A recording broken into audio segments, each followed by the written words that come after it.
దేవుని వాక్యంలోకి వెళ్దాం. కీర్తనల గ్రంథము 51వ కీర్తన మొదటి 5 వచనాలను చదువుకుందాం. Psalm 51 first 5 verse. 51 भजन पहला 5 वचन.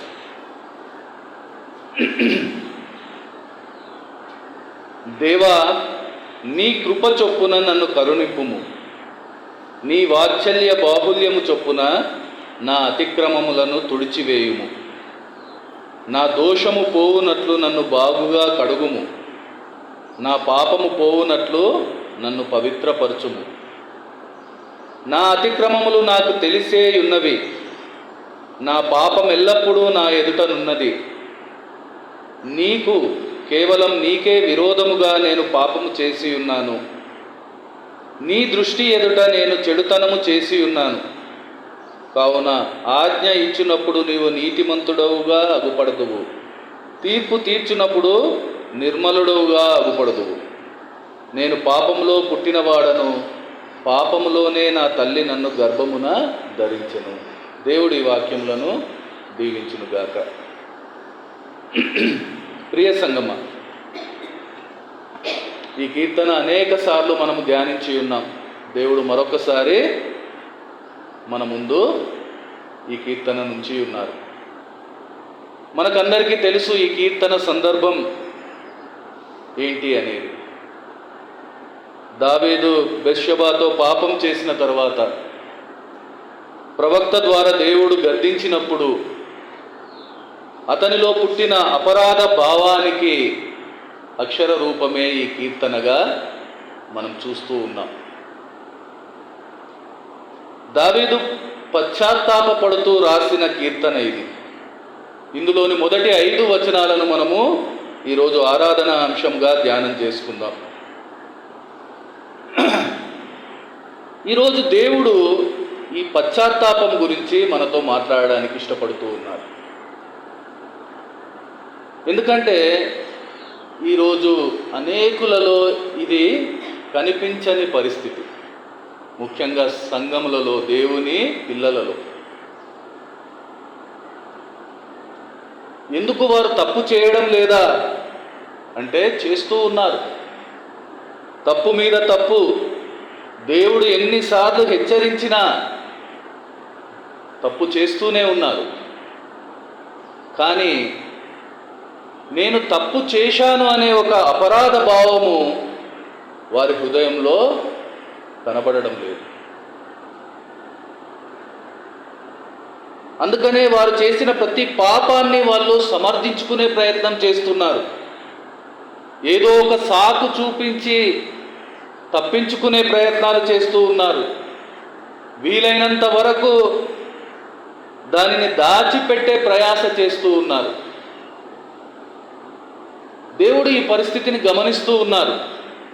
అందుకనే మరొకసారి ఈ పశ్చాత్తాపం గురించి ఈరోజు దేవుడు మాట్లాడుతూ ఉన్నారు. నిజమైన పశ్చాత్తాపానికి మాదిరిగా ఈరోజు ఈ కీర్తనను దేవుడు మన ముందుంచి ఉన్నారు. దావీదు పశ్చాత్తాపం ఎటువంటిది ఈ కీర్తనలో మనం పూర్తిగా చూడగలుగుతాం. ఎందుకంటే ఈ పశ్చాత్తాపాన్ని దేవుడు అంగీకరించాడు. ఈరోజు మన పశ్చాత్తాపము దేవునికి అంగీకారంగా ఉందా? నిజంగా ఒకవేళ మనం పశ్చాత్తాపం కలిగి ఉంటే, పశ్చాత్తాపాన్ని చూపించేవారిగా ఉంటే, ఆ పశ్చాత్తాప అనుభవం మనలో ఉంటే అది దేవునికి అంగీకారంగా ఉందా? వాక్యపు వెలుగులో మనము పరిశీలన చేసుకోవడానికి సిద్ధపడదాం. సంగమ, మొదటగా మనం చూసినట్లయితే ఈ చదివిన 5 వచనాల్లో మొదటి 2 వచనాల్లో మనం చూస్తూ ఉన్నాం. దేవా, నీ కృప చొప్పున నన్ను కరుణింపుము, నీ వాత్సల్య బాహుల్యము చొప్పున నా అతిక్రమములను తుడిచివేయుము, నా దోషము పోవునట్లు నన్ను బాగుగా కడుగుము, నా పాపము పోవునట్లు నన్ను పవిత్రపరచుము అని దేవుణ్ణి వేడుకుంటున్నాడు దావీదు. ఈ మొదటి 2 వచనాల్లో మనకు ముఖ్యంగా కనిపించేది ఈ వేడుకోలే. దేనికోసం ఆయన వేడుకుంటూ ఉన్నాడంటే ఒక ఆశతో, ఒక కోరికతో. ఆ కోరిక ఏంటి, ఆ ఆశ ఏంటి అంటే ఈ పాపపు స్థితి నుంచి నేను బయటపడాలనే ఒక ఆశ, ఈ పాపపు ఊబి నుంచి నేను బయటకు రావాలనే ఒక కోరిక. అతనికి తెలుసు తాను బయటికి రావడానికి ఏ అర్హత తనకు లేదు. అందుకనే దేవుని కృప కోసం అతను ప్రార్థిస్తూ ఉన్నాడు, ప్రాధేయపడుతూ ఉన్నాడు. నిజానికి నతాను ప్రవక్త వచ్చి హెచ్చరించే వరకు దావీదులో ఏ చలనం లేదు. అతనికి తెలియదా తాను తప్పు చేశానని? ఖచ్చితంగా తెలుసు. కానీ దాన్ని కప్పిపెట్టే ప్రయత్నం, దాన్ని ఏదో రకంగా రూపుమాపే ప్రయత్నం, ఆ ప్రయత్నమే ఇంకా అతన్ని ఆ పాపపు ఊబిలోకి, ఆ తప్పుల లోయలోకి జారపడేలా చేసిన పరిస్థితి మనకు తెలుసు. ఈరోజు కూడా అదే జరుగుతుంది. తప్పులు చేయడం, దాంతోపాటు దాన్ని కప్పిపెట్టే ప్రయత్నం దేవుడు గమనిస్తూ ఉన్నారు. విచారం ఏంటంటే ప్రవక్త ద్వారా దేవుడు గద్దించిన సమయంలో దావీదులో ఒక మార్పును, ఒక చలనాన్ని మనం చూస్తూ ఉన్నాం. కానీ విచారం ఏంటంటే ఈరోజు దేవుడు వాక్యం ద్వారా ఎన్నిసార్లు హెచ్చరించినా మనలో ఏ చలనము లేదు, ఏ మార్పు రావడం లేదు. ఎంతసేపు దాన్ని దాచిపెట్టే ప్రయత్నమే. మనం అర్థం చేయలేకపోతూ ఉన్నాం. మనం చేసే ఆ ప్రయత్నము మనల్ని ఎక్కడికి తీసుకుపోతుంది?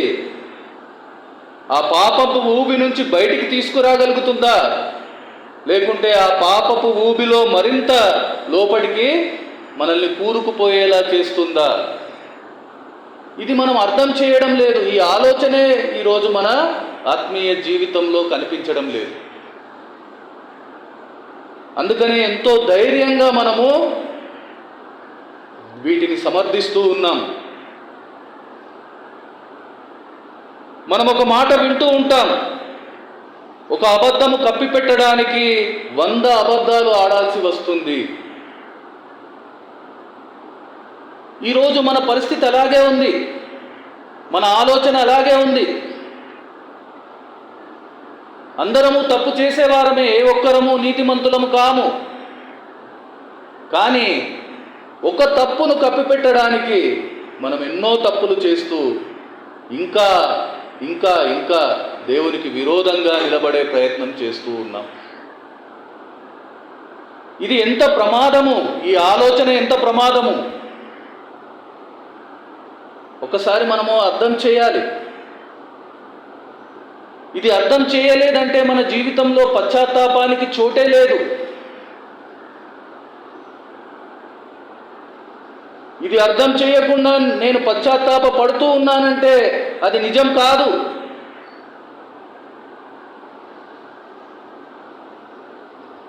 పశ్చాత్తాప విషయంలో మొదట మనం గుర్తుపెట్టుకోవాల్సింది ఇదే.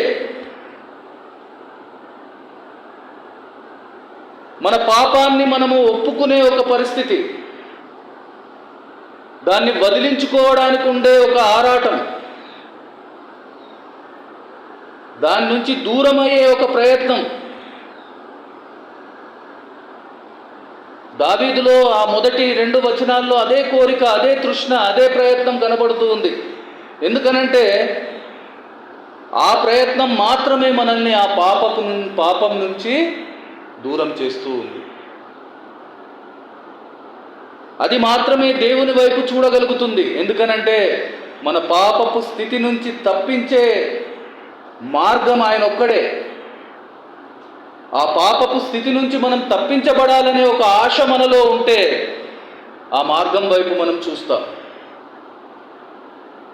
ఒక మనసు మనలో ఉంటే ఆ పరిష్కారం వైపు మనం చూస్తాం.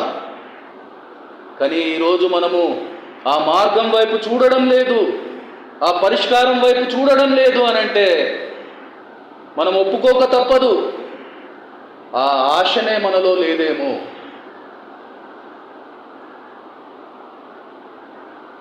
దావీదులో మనకు కనబడుతుంది. అలాంటి మనస్సు, దానికి ఆధారమైన అపరాధ భావం.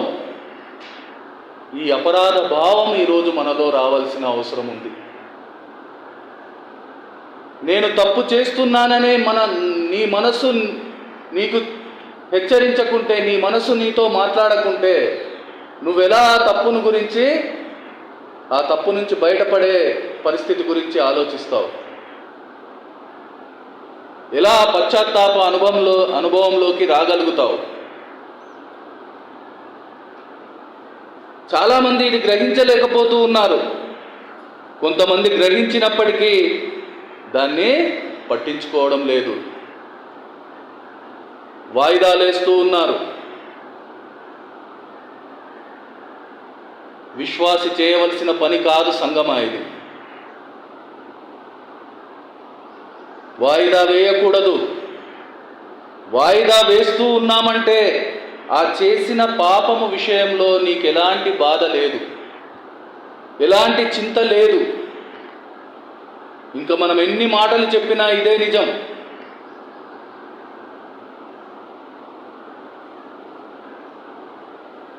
దేవుడు ఒక మార్గాన్ని మనకు చూపించాడు, ఒక మంచి అవకాశాన్ని మన ముందు ఉంచాడు. పాపం చేసిన ప్రతి ఒక్కరూ తమ పాపమును బట్టి పశ్చాత్తాపపడితే క్షమించే గొప్ప దేవుడు ఆయన. ఎందుకనంటే పాపం మనసులో ఉన్న ఏ మనిషి ప్రశాంతంగా ఉండలేడు, ఏ మనిషి మనశ్శాంతితో ఉండలేడు. అందుకనే ఆ పాపపు అడుగు వేసిన మరుక్షణమే నీవు దేవుని ముందు ఒప్పుకోవలసిన అవసరం ఉంది. ఆయన దగ్గరికి వచ్చి క్షమాపణ అడగవలసిన అవసరం ఉంది. ఇది పశ్చాత్తాపంలో ఉండే మొదటి లక్షణం, మొదటి అడుగు. అలాంటి పశ్చాత్తాపం ఈరోజు మన ఆత్మీయ జీవితంలో మనం కలిగి ఉంటున్నామా? ఒకసారి మనము ఆలోచన చేయవలసిన అవసరం ఉంది. దేవుడు ఎందుకు ఈ మాటలు మాట్లాడుతూ ఉన్నాడంటే ఆయన మనల్ని గమనిస్తూ ఉన్నాడు. ఆ పశ్చాత్తాప అనుభవం లేని పరిస్థితిని ఆయన చూస్తూ ఉన్నాడు. ఇంకా మనం చూస్తే చాలామంది ఇది ఏదో అనుకోకుండా జరిగినట్లు, తమకు తెలియకుండా జరిగినట్లు చూపెట్టే ప్రయత్నం, చెప్పే ప్రయత్నం చేస్తూ ఉన్నారు. 3వ వచనంలో దావీదు ఏమంటున్నాడు మనం చూస్తే, నా అతిక్రమములు నాకు తెలిసే ఉన్నవి, నా పాపం ఎల్లప్పుడూ నా ఎదుటనున్నది. దావీదు స్పష్టంగా దేవుని ముందుర ఒప్పుకుంటూ ఉన్నాడు, నాకు తెలియకుండా నేను ఇది చేయలేదు, నాకు తెలియకుండా ఏదో యథాలాపంగా ఇది నా జీవితంలో జరగలేదు, నాకు తెలుసు, ఇది నాకు కనబడకుండా లేదు, ఇది నా కళ్ళ ముందే ఉంది. అందుకనే దావీదు చెబుతూ ఉన్నాడు, దేవా నేను పాపం చేశాను, ఒప్పుకుంటూ ఉన్నాడు. ఆ ఒప్పుదల దావీదులో పశ్చాత్తాపాన్ని కలిగించింది. మనం వింటూ ఉంటాం, అనేక ప్రార్థనలు వింటూ ఉంటాం, దేవా నేను ఒకవేళ తెలుసో తెలియకో పాపం చేశానేమో నన్ను క్షమించు అని కొందరు ప్రార్థిస్తూ ఉంటారు. మనం పాపం చేశామని మనకు తెలియదా? ఎందుకు ఈ నాటకం? ఎందుకు ఈ అమాయకత్వం నటించడం?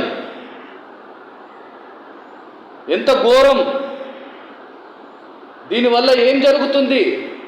ఇంకా మరింత పాపాన్ని పోగేసుకోవడమే తప్ప ఇంకా ఏదైనా ప్రయోజనం ఉందా? పాపాన్ని ఒప్పుకునేప్పుడు పాపం చేసేదే తప్పు, ఆ పాపాన్ని ఒప్పుకునేప్పుడు కూడా స్పష్టత లేకపోతే ఎలా? పాపాన్ని ఒప్పుకునేటప్పుడు కూడా యథార్థత లేకపోతే ఎలా? ఒకవేళ నువ్వు అలాంటి పరిస్థితుల్లో స్పష్టత లేకుండా, యథార్థత లేకుండా నువ్వు పాపాన్ని ఒప్పుకుంటే అది ఒప్పుదల ఎలా అవుతుంది? ఆ ఒప్పుదల నీలో పశ్చాత్తాపానికి ఎలా కారణమవుతుంది? ఎందుకంటే దేవుడు అలాంటి ఒప్పుదలలను వింటున్నాడు.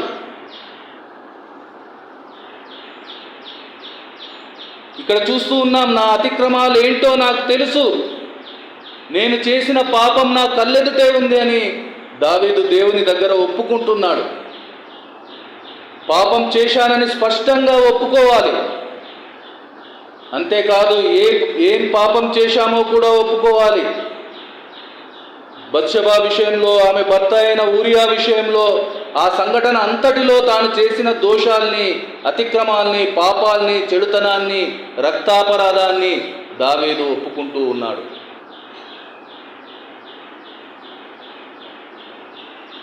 ఈ రోజైతే కొందరు అస్సలు ఒప్పుకోరు. తాము పాపం చేయనే లేదని బుకాయిస్తారు. కొందరు అసలు ఏం జరిగిందంటే అంటూ తాము చేసిన దానిని సమర్థించుకునే ప్రయత్నం చేస్తారు. ఏదో కథలు చెప్పే ప్రయత్నం చేస్తూ ఉంటారు. సంగమా, పశ్చాత్తాపం అంటే బుకాయించడం కాదు, సమర్థించుకోవడం కాదు.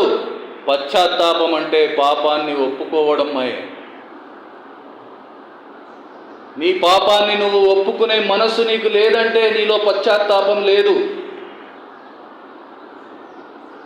అవును దేవా, నేనే చేశాను, తెలిసే చేశాను అని దేవుని పాదాల దగ్గర పడి ఒప్పుకోవడం, క్షమించమని వేడుకోవడం, అదే నిజమైన యథార్థమైన పశ్చాత్తాపం. ఆ పశ్చాత్తాపం ఈరోజు మనలో ఉందా?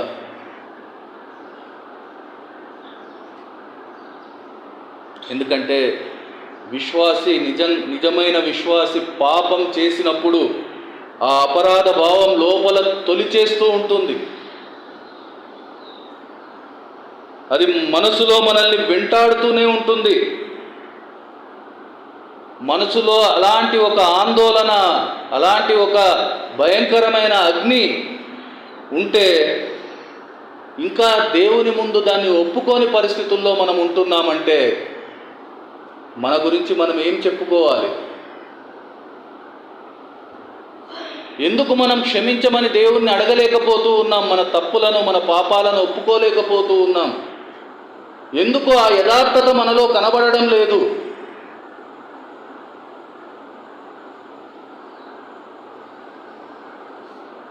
ఒక్కసారి ఆలోచన చేద్దాం సంగమా. దేవా, నేను తెలిసే చేశాను అని ఒప్పుకునే ఒక పరిస్థితి మన జీవితంలో ఎందుకు కనబడడం లేదు? మనం చేసిన ప్రతి తప్పును ఆయన ముందు ఉంచడానికి ఎందుకు మనము వెనుకాడుతూ ఉన్నాం? నా మోహాన్ని క్షమించు ప్రభువా, నా మూర్ఖత్వాన్ని క్షమించు ప్రభువా, నా కోపాన్ని క్షమించు ప్రభువా, నా ధనాశను క్షమించు ప్రభువా, నా వ్యభిచారాన్ని క్షమించు ప్రభువా అని అడిగే పరిస్థితుల్లో మనం ఎందుకు ఉండలేకపోతున్నాం?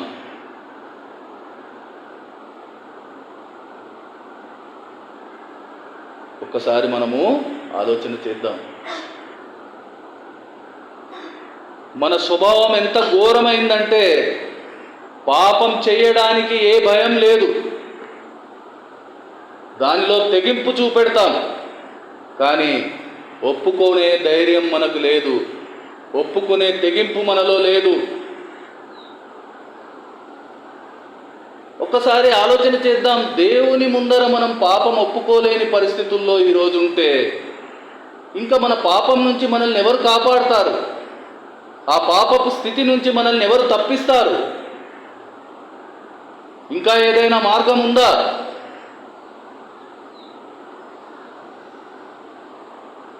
ఎందుకంటే మన పాపపు ఆలోచనలు దేవునికి తెలుసు, మన పాపపు క్రియలు దేవునికి తెలుసు. మనం ఏం చేశాం, ఎందుకు చేస్తూ ఉన్నాం, ఎలా చేశాం అంతా దేవునికి తెలుసు. అలాంటప్పుడు ఆయన దగ్గర ఒప్పుకోవడానికి ఎందుకు నీకు సంకోచం? పైగా ఏమి చెయ్యనట్టుగా ఎంతో గొప్ప ప్రార్థనలు చేస్తూ ఉంటాం. ఇది నిజంగా ఒక బాధాకరమైన పరిస్థితి. ఒక ఆత్మీయ జీవితానికి ఇంతకంటే ఘోరమైన పరిస్థితి ఏది ఉండదు. నా అతిక్రమములు నాకు తెలిసే ఉన్నవని దావీదు అంటున్నాడు. మరి మన పరిస్థితి ఏంటి? మనకు తెలియదా మన అతిక్రమములు ఏంటి? మనం ఎక్కడ తప్పిపోతూ ఉన్నాం? ఎక్కడ తప్పటడుగు వేస్తూ ఉన్నాం? ఎక్కడ దేవునికి విరోధమైన ఆలోచనలు చేస్తూ ఉన్నాం? మన ఆలోచనలు ఎలా ఉన్నాయి? మన తలంపులు ఎలా ఉన్నాయి? ఇవన్నీ మనకు తెలియకుండానే మన జీవితంలో జరుగుతున్నాయా?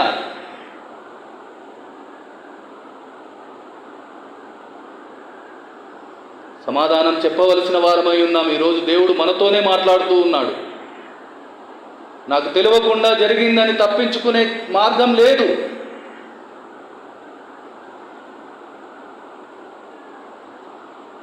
నాలుగవ వచనంలో మనం చూస్తూ ఉన్నాం, కేవలం నీకే విరోధముగా నేను పాపం చేసి ఉన్నాను, నీ దృష్టి ఎదుట నేను చెడుతనం చేసి ఉన్నాను. దావీదు ఇంకా స్పష్టంగా దేవుని ముందర ఒప్పుకుంటూ ఉన్నాడు. మనం చేసిన పాపం దేవునికి వ్యతిరేకంగా చేస్తున్నామనే ఒక స్పృహ కూడా ఈరోజు మనలో లేదు.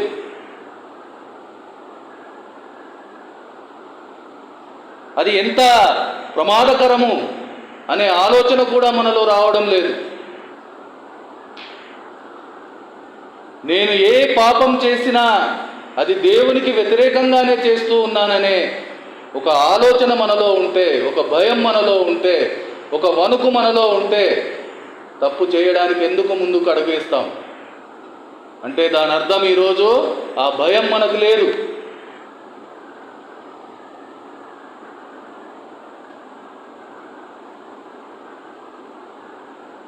నేను నా తప్పుల వల్ల దేవుణ్ణి దుఃఖపెడుతూ ఉన్నాను, దేవుణ్ణి బాధ పెడుతూ ఉన్నానని ఒక ఆలోచన ఈరోజు మన జీవితంలో లేదు.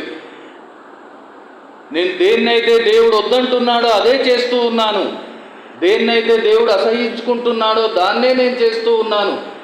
ఎలా నేను నా దేవుణ్ణి పెట్టగలను? నా ప్రవర్తన ద్వారా, నా క్రియల ద్వారా, నా పాపం ద్వారా నేను నా దేవుణ్ణి బాధ పెడుతూ ఉన్నాననే ఒక ఆలోచన కూడా ఈరోజు మనలో రావడం లేదు. పశ్చాత్తాపం అంటే ఏంటి అంటే దేవుణ్ణి బాధ పెడుతున్నాననే ఒక బాధ మనలో కలగడం, దేవుణ్ణి దుఃఖ పెడుతున్నాననే ఒక దుఃఖం మనలో రావడం. ఆ దుఃఖము, ఆ బాధ లేకుండా పశ్చాత్తాపానికి చోటు లేదు. ఎందుకంటే అనేక మాటలు ప్రార్థనలుగా వింటూ ఉంటాం. అందులో మనం పడే బాధనే చూపించే ప్రయత్నం చేస్తూ ఉంటారు. నిజానికి ఆ బాధ మనకు న్యాయమే. తప్పు చేసి బాధపడుతూ ఉన్నామంటే అది న్యాయమే. కానీ అది మనకు న్యాయంగా అనిపించదు. అది ఒక బాధగా ఉంటుంది. అందుకనే ఎంతోసేపు మన ప్రార్థన దాని గురించే.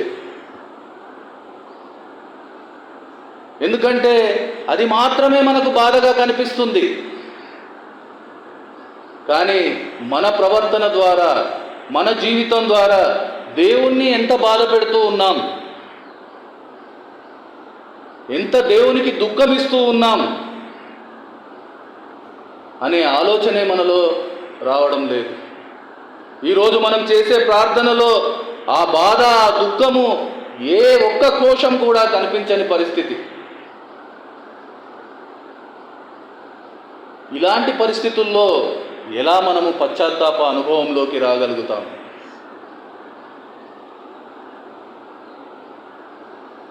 దేవా, నీకు వ్యతిరేకంగా నేను చేశాను, నీకు కోపాన్ని, దుఃఖాన్ని కలిగించాను, నన్ను క్షమించు అని చెప్పగలగడం కదా నిజమైన పశ్చాత్తాపం. మనం చేసే ఏ పాపమైనా అది దేవునికి వ్యతిరేకమైన చర్య అని గుర్తించడం కదా సరైన పశ్చాత్తాపం. కేవలం నీకే విరోధంగా నేను పాపం చేసి ఉన్నానని దావీదు ఈరోజు ఒప్పుకుంటూ ఉన్నాడు. ఈరోజు మన ఒప్పుదల ఎలా ఉంది?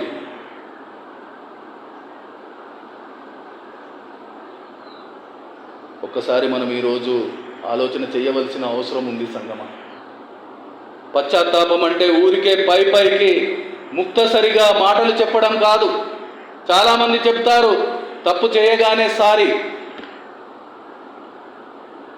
పశ్చాత్తాపం అంటే సారీ చెప్పడం కాదు. ఎందుకంటే ఈ మాట చాలాసార్లు వింటూ ఉంటాం మనం. అనేక మంది ఆ 2 అక్షరాలతో అన్నీ అయిపోయాయని అనుకుంటూ ఉంటారు.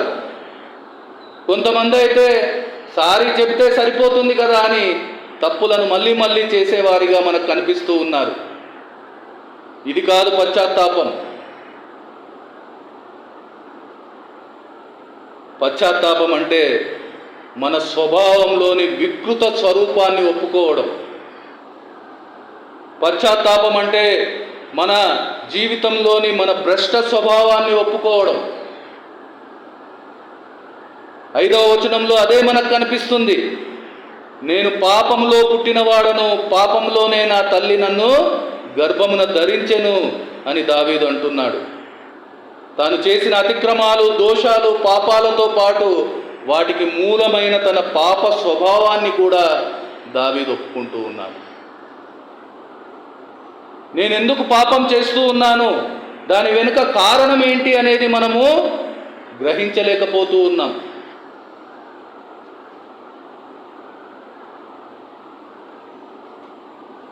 దావీదు నేను మేడ మీద ఉండడం వల్ల ఆ సమయానికి బత్షెబ కనబడడం వల్ల నేను పాపం చేశానని చెప్పడం లేదు. అసలు నా స్వభావమే పాపము కనుక నేను పాపం చేశానని ఒప్పుకుంటున్నాడు. మనం చాలాసార్లు మనం చేసే పాపాలకు కారణాలను చూపెట్టే వాటి మీదనే మనం శ్రద్ధ కలిగి ఉంటూ ఉన్నాం. అప్పటి సందర్భానికి ఆయా వ్యక్తుల మీద దాన్ని మోపే ప్రయత్నం చేసేవారిగా ఉంటూ ఉన్నాం. మనం ఆ పరిస్థితుల్లో ఉంటే మనం ఖచ్చితంగా చెప్తాం, నేను మేడ మీదకు వెళ్ళకుండా ఉంటే బాగుండేది, నేను బత్షెబ నాకు కనబడకుండా ఉంటే బాగుండేది అని చెప్తాం ఖచ్చితంగా. కానీ మనం ఒక మాట మర్చిపోతూ ఉన్నాం. మనం పాపం చేయడానికి మూల కారణం మన స్వభావం, మన నైజం, మన బుద్ధి. ఆ స్వభావం, ఆ నైజం, ఆ బుద్ధి సరైంది కానప్పుడు బత్షెబ కాకపోతే ఇంకొకరు, మేడ మీద కాకపోతే మరొక చోట, ఎక్కడో ఒక దగ్గర నువ్వు తప్పు చేసే ప్రమాదం ఉంది. అందుకనే ఈరోజు మన పాప స్వభావాన్ని మనం దేవుని ముందు ఒప్పుకోవడానికి ఇష్టపడదాం. దావీదు తన పాపాన్ని పరిస్థితుల మీదికి, వ్యక్తుల మీదికి తోసేయడం లేదు. తాను చేసిన దానికి పూర్తి బాధ్యత వహిస్తూ ఉన్నాడు. జరిగిన దానంతటికీ తానే కారణం. ఎందుకంటే తన స్వభావమే అటువంటిది. ఆ మాటను దేవుని ముందర ఉంచగలుగుతూ ఉన్నాడు. ఈరోజు అలాంటి ధైర్యం మనలో ఉందా? దావీదులాగా మనము మన స్వభావాన్ని దేవుని దగ్గర ఒప్పుకోగలమా? దేవా, నా స్వభావమే పాపం, అందుకనే నిన్న పాపం చేశాను, నేడు చేస్తున్నాను, రేపు మళ్ళీ చేసే అవకాశం ఉంది. నా స్వభావాన్ని నీ ముందర ఉంచుతూ ఉన్నాను, దీన్ని మార్చండి దేవా, దీనిని బట్టి నన్ను క్షమించండి దేవా అని ఏ రోజైనా మనం ప్రార్థన చేసే అనుభవం మనలో ఉందా? నేను బలహీనుణ్ణి, నన్ను క్షమించు, నీ కృప చొప్పున నన్ను కరుణించు అని ఆయన ముందు ఏ రోజైనా మనం అడగగలిగామా? ఇది కదా నిజమైన పశ్చాత్తాపం. సంగమా, ఈరోజు మనం అర్థం చేయాలి, మన స్వభావంలో మార్పు రాకుండా నేను పశ్చాత్తాపడుతున్నాను అనుకుంటే, నేను సారీ చెప్పాను ఇంకా చేయవలసింది ఏమీ లేదు అనుకుంటే అదే మనం పశ్చాత్తాపం అనుకుంటే, పశ్చాత్తాపంగా చూపిస్తూ ఉంటే, ఎవరు మనల్ని మోసం చేయడం లేదు, మనల్ని మనమే మోసం చేసుకుంటున్నాం. ఒక్కసారి ఆలోచన చేద్దాం. ఈరోజు దేవుడు పశ్చాత్తాపం గురించి మనతో మాట్లాడుతూ ఉన్నాడు. ఈరోజు మన పశ్చాత్తాపం ఎలా ఉంది?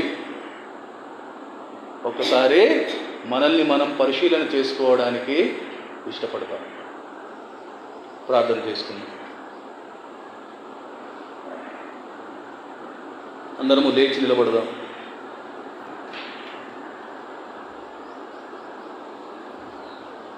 మహోన్నతుడైన మా దేవ, అవును దేవ, ఈరోజు మా పశ్చాత్తాపం మీరు చూస్తూ ఉన్నారు.